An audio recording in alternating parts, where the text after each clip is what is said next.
China has agreed to open their markets to the United States separately of this deal. I think it's objectively fair to say that in Trump 2.0, there have definitely been some high points and some low points when it comes to trade.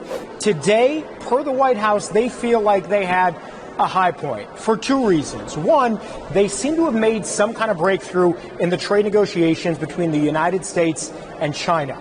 Here is what the deal, it's a framework right now, looks like. Both countries would go back to the tariff levels that they agreed to back in May, which is a 30% tariff on all things coming from China into the U.S., plus 25% for certain levies, and 10% tariff on all American goods going into China.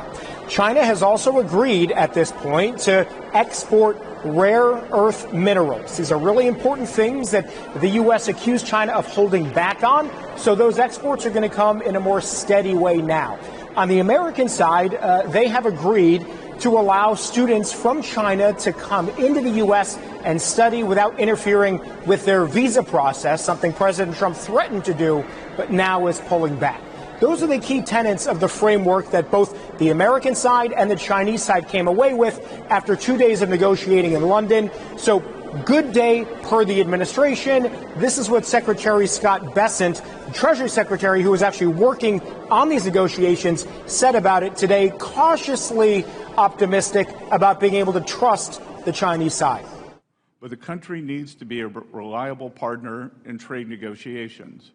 If China will course correct by upholding its end of the initial trade agreement we outlined in Geneva, and I believe after our talks in London they will, then the rebalancing of the world's two largest economies is possible. The other development that the White House is calling good news came from the courts. Remember, President Trump's tariffs were challenged in court on the grounds that they were illegal because he went around Congress and implemented them, stating there was an emergency, and the suit against the administration said there was actually no emergency. So, temporarily good news, the tariffs are allowed to remain in place at least for now.